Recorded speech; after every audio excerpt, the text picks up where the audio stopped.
विविध मागण्यांच्या पूर्ततेसाठी शेतकऱ्यांचा अर्जुनी मोरगाव तहसील कार्यालयासमोर ठिय्या आंदोलन. हजारोंच्या संख्येने शेतकरी उपस्थित. मागण्या मान्य न झाल्यास 8 दिवसात तीव्र आंदोलनाचा शेतकऱ्यांचा इशारा.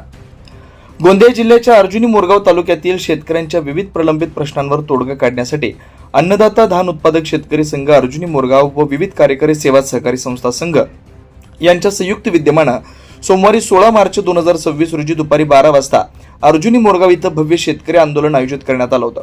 या आंदोलनाला महाविकास आघाडीने व अखिल भारतीय आदिवासी विकास परिषदेने आपला पाठिंबा दिला. तर हे आंदोलन मयूर झेरॉक्स पासून तहसील कार्यालयापर्यंत काढण्यात आलं. या आंदोलनात तालुक्यातील हजारो शेतकऱ्यांनी मोठ्या संख्येने उपस्थिती लावलेली होती. या आंदोलनात शेतकऱ्यांच्या विविध मागण्या करण्यात आल्या. यामध्ये शासनानं धान खरेदीचे उद्दिष्ट तातडीने वाढवून उरलेली धान खरेदी करावी. आदिवासी महामंडळ तसेच मार्केटिंग फेडरेशनचे धानाचे देयक 31 मार्च पूर्वी अदा करावेत. मका खरेदी केंद्र सुरू करावं. धान खरेदी अजूनही पूर्णपणे न केल्यानं आणि त्यांचे देयक पूर्णपणे न दिल्यानं शेतकरी 31 मार्चला कर्ज भरू शकत नसल्यानं व आधीच सरकारनं 30 जून पर्यंत बँक शेतकऱ्यांच्या कर्ज वसुलीसाठी दबाव आणू शकत नाही असं पत्र असल्यानं 31 मार्चला कर्ज न भरणाऱ्या शेतकऱ्यांना बँकेने थकीत करू नये. धानाला बोनस जाहीर करावा. शेतीसाठी 16 तास वीज पुरवठा करावा. शेतकऱ्यांना पूर्ववत देणं सुरू करावं. सरसकट कर्जमाफी करून 7/12 कोरा करावा. बाजार समितीची मार्केटिंग यार्ड सुरू करून भावांतर योजना सुरू करावी. 2019च्या महात्मा ज्योतिबा फुले प्रोत्साहनपर राशीमधील 50,000 उरलेल्या शेतकऱ्यांना 31 मार्चच्या आत द्या. रब्बी हंगाम धान आणि मका ई पीक पाहणी सुरू करून 7/12 ऑनलाईन पोर्टल सुरू करा. तालुक्यातील सर्व विविध कार्यकारी सेवा सहकारी संस्थांना दी गोंदिया सेंट्रल कोऑपरेटिव्ह बँक यांनी 2% गाळा रक्कम दिली. ती 2% गाळा रक्कम 2023-24 व 24-25च्या स्तरावरील सहकारी संस्थांच्या नावे कर्जावर चढवलेली आहे. ती पूर्ववत परत करण्यात यावी आणि सहकारी संस्थांना न्याय द्यावा. तसेच 30 सप्टेंबर 2025 पासून थकीत कर्जावरील संस्थांचं व्याज बँकेनं बंद करावं. अशा विविध मुद्द्यांवर शासन व प्रशासनाचं लक्ष वेधण्यात आलं. तर आंदोलनस्थळी तहसीलदार अनिरुद्ध कांबळे यांच्यासह संबंधित विभागाचे अधिकारी यांनी भेट देऊन शेतकऱ्यांच्या रास्त मागण्या संदर्भात शासनाला पाठपुरावा करण्याचं आश्वासन दिलं. मागण्या पूर्ण न झाल्यास 8 दिवसात तीव्र आंदोलन करण्याचा इशारा शेतकऱ्यांनी दिला. यावेळी अन्नदाता धान उत्पादक शेतकरी संघटनेचे अध्यक्ष ललित कुमार बाळबुद्धे, शिवसेना उबाटाचे जिल्हा प्रमुख शैलेश जायस्वाल, काँग्रेसच्या तालुका अध्यक्ष घनश्याम धामट, पंचायत समिती माजी सभापती तथा सदस्य सविता कोडापे, भाग्यश्री खयाम, कुंदा लोगडे, शालिनी डोंगरवार, अखिल भारतीय अभा आवी अध्यक्षा भूमेश्वरी मंगेश भलावी, सर्व सहकारी संस्थांचे अध्यक्ष, शेतकरी बांधव उपस्थित होते.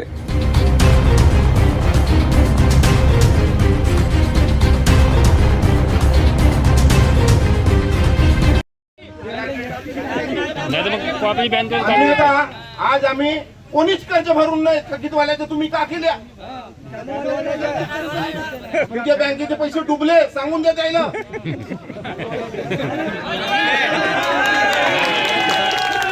राजू जन बरबाद शासन कोणी नियम शासन जसं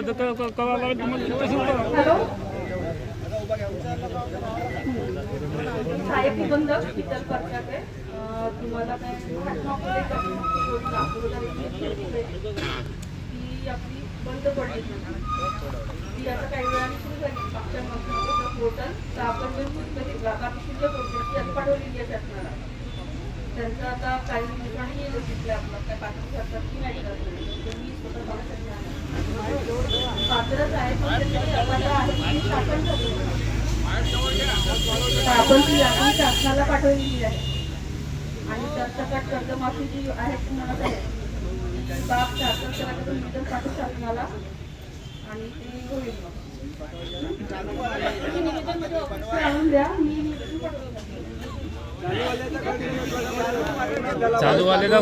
मी योजना जाहीर झालेली आहे पहिल्या ओळखर, पण त्याचं अजून निकटच यायची परिपूर्ण काय आहे कुठलं पण येते. मॅडम एक होतं यांची काही लोकांची 2019 ची प्रोत्साहन राशी आली नाही. हो, प्रोत्साहन पण याची आहे 1100 लोकांची. हो. आता 19 पासून त्याचे जीव कसं लागत असेल? तुमच्या पगार 2019 पासून थांबवला कसं वाटत नाही? हे तर गलती शासनाची नाही आहे ना. हे शासनाची गलती नाही, ते अधिकाऱ्यांची गलती आहे. 2019 पासून का मूर्ख लोक आहेत का काय माहित नाही. म्हणजे हे बँकेवाले काऊन नाही तुमच्या मागे लागले? म्हणजे तुम्ही रेग्युलर आहात.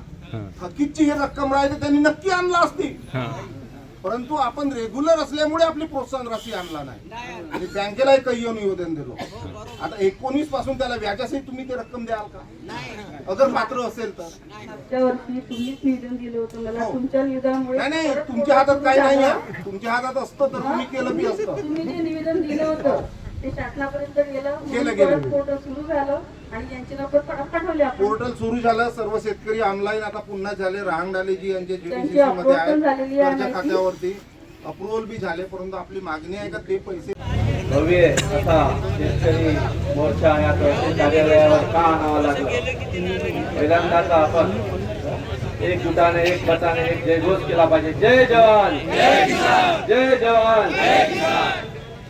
तर या जगाचा पोशिंदा म्हणून या शेतकऱ्याला संबोधलं जातं, अन्नदाता म्हणून आपण म्हणतो आणि त्याच्यावरच विविध राजकीय पक्ष आपली राजकारणाची फोडी फेकत असतात.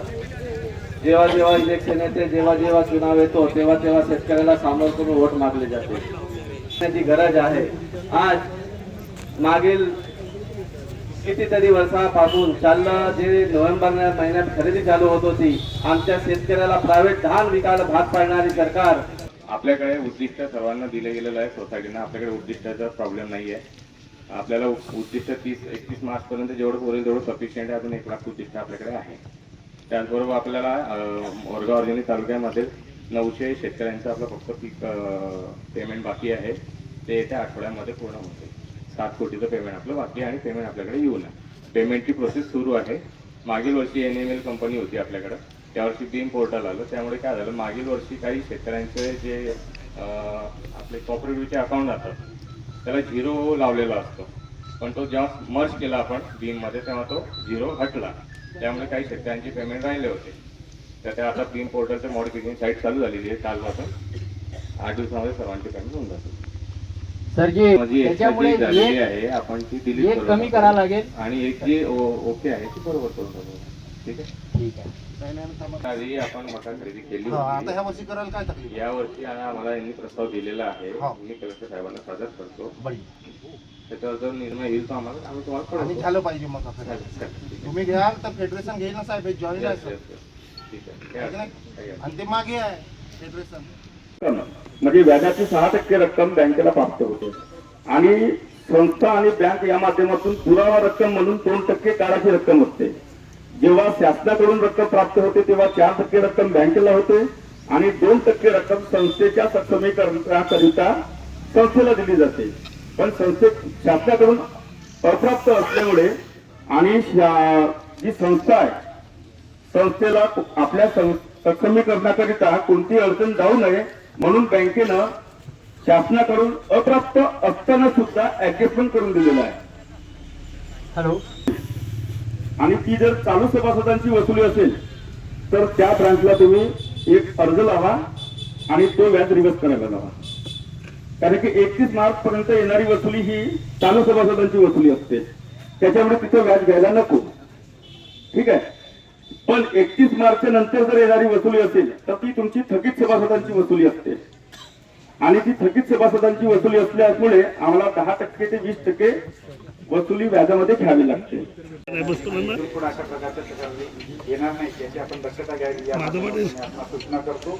बाकीचे जे काही विषय आहेत विशेष करून दान खरेदी त्यांनी सांगितलं,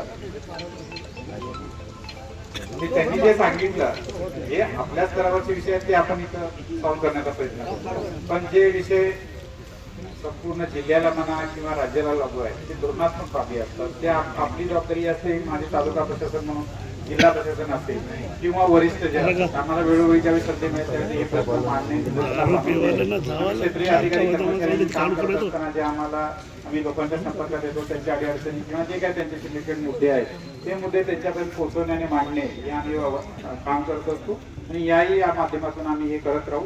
पण जे आमच्या स्तरावरचे आहेत ते निश्चितपणे इथे ग्वाही देऊ इच्छितो की आम्ही त्याला चांगल्या पद्धतीने जर काही कुठं कमी असतील ते आम्ही दुरुस्त करण्याचा नक्की प्रयत्न करू. आणि बाकीचे जे काही मुद्दे आहेत विशेष करून जो बोनसचा मुद्दा असेल तर तुकारांचा मुद्दा असेल किंवा धान खरेदीचा मुद्दा असेल ते जोपर्यंत वरिष्ठ स्तरावरून प्राप्त होणार नाही तोपर्यंत काही त्यांच्या स्तरावर पण नाकारले नाही.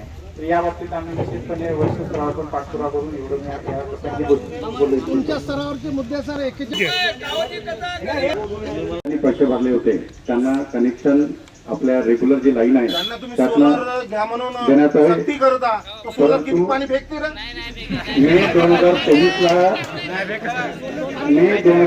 ला शासनाने परत एक GR काढला आणि त्या GR मध्ये जे काही आपण रेग्युलर कनेक्शन देत होतो ते कनेक्शन थांबवलं त्यांना आणि 2023च्या GR पासून जे ऑनलाईन पोर्टल आहे एजीचं ते हेड ऑफिसने आणि त्यानंतर शासनाने वरिष्ठ लेवलवरच बंद करून ठेवलेलं आहे. तिथे आपल्याला कुठल्याच प्रकारची एंट्री करता येत नाही, ऑनलाईन अर्ज करता येत नाही, डिमांड करता येत नाही. त्यामुळे त्या कनेक्शन बद्दल आपल्याला कुठल्याच हे प्रकारचे पहा, तुम्हाला सर्व शेतकऱ्याला येणारे पंचायत समिती मेंबर, येणारे जिल्हा परिषद आमदार, खासदार यांना विद्युत कनेक्शन द्या म्हणून मागणी करण्याची आहे. तर हे विद्युत चालू होईल. साहेब काहीच नाही करू शकत, त्याच्या हातात काही नाही आहे का नाही? जो विद्युत चालू करेल त्यालाच मतदान लागला. याच्यानंतर या आंदोलनाशी संबंधित जे मुद्दे आहेत ते ज्या ज्या विभागाशी संबंधित आहे ते सर्व विभाग इथं उपस्थित झालेले आहेत. प्रामुख्याने जे मुद्दे होते ते धान खरेदीचे उद्दिष्ट वाढवून देणे, आदिवासी महामंडळ तसेच मार्केटिंग फेडरेशन यांचे धानाचे देयके लवकरात लवकर 21 मार्चच्या आधी शासनाने अदा करणे, मका खरेदी केंद्र सुरू करणे, धान खरेदी पूर्णपणे न केल्याने आणि देयके पूर्ण न दिल्याने 31 मार्चचे जे काही कर्ज आहे ते 30 जूनपर्यंत वसुलीसाठी दबाव आणू नये, बोनस, धानाचा बोनस जाहीर करावा, विद्युत पुरवठा 16 तास करावा, विद्युत कनेक्शन पूर्ववत करून सुरू करावे, मार्केटिंग यार्डची भावांतर योजना सुरू करावी आणि सरसकट कर्जमाफी हे असे मुद्दे होते. तर या ज्या मुद्द्याशी संबंधित जे जे शासकीय विभाग आहेत ते सर्व इथं उपस्थित झालेले आहे. धान खरेदीचा जो मुद्दा आहे किंवा धानाचे सुकार आणि बोनस हे जिल्हा पणन अधिकारी तसेच TDC आदिवासी महामंडळामार्फत एक काम केले जाते. तर आज जिल्हा पणन मंडळांचे त्यांचे पण अधिकारी प्रतिनिधी इथं उपस्थित आहे. सोबत TDCचे पण SRM बिझनेस मॅनेजर उपस्थित आहे, ते आपल्याला याविषयी माहिती देतील. त्याच्यानंतर MSCBचा विषय होता तर MSCBचे डिप्टी साहेब इथं उपस्थित आहे. त्यानंतर जो कर्ज वसुलीचा संबंधित मुद्दा आहे तर इथं सहाय्यक निबंधक सहकारी संस्था पण इथं उपस्थित झालेली आहे. तिथे त्यांचे जे काही विषय असतील ते संबंधी आपल्याला इथं मांडतील. तर ते एक एक आपण करू. त्याच्यामध्ये सर्व धान खरेदी केंद्रांकडून वाढीव उद्दिष्टांबाबतची माहिती आम्ही सर्व धान खरेदी केंद्रांकडून मागितलेली आहे. सगळी माहिती आम्हाला प्राप्त झालेली आहे. त्या माहितीच्या अनुषंगाने आम्ही वाढीव उद्दिष्टाची साहेबांनी 10 लाख क्विंटलची मागणी शासनाकडे केलेली आहे. आमच्या प्रधान कार्यालयाकडून शासनाला ती मागणी केलेली आहे. केंद्र शासनाकडून अद्यापर्यंत राज्य शासनाला उद्दिष्ट प्राप्त व्हावं याचं बाकी आहे. उद्दिष्टासाठी पाठपुरावा साहेबांचा सुरू आहे. उद्दिष्ट प्राप्त झाल्यावर मागणीनुसार केंद्रांना उद्दिष्ट दिले जाणार आहे. पेमेंटच्या बाबतीत शुक्रवारीच 2-3 दिवसापूर्वी 208 कोटी रुपये धानाचे टोकणारे रक्कम प्राप्त झाली असून 31/1/2026 पर्यंत ती रक्कम सर्व केंद्रांना अदा करण्यात आलेली आहे. मका खरेदीबाबत शासनाकडून अद्याप शासन निर्णय प्राप्त होणे बाकी आहे. बोनसचा सुद्धा विषय शासनाकडून शासन निर्णय प्राप्त होणे बाकी आहे. शासन निर्णय प्राप्त झाल्यावर मका खरेदी केंद्रांना तालुक्यातील केंद्रांना खरेदीसाठी मंजुरी दिली जाणार असून लवकरच मोठा प्रोजेक्ट सुरू होईल. नाही केले तर मग ते आमची अवधी तुम्ही 30 जून का नाही करून द्यायची? आमची मागणी हीच आहे. आमचा पैसा तुम्हाकडेच फसला, नाही तर मग त्या शेतकऱ्याच्या पावत्या फाडून द्या.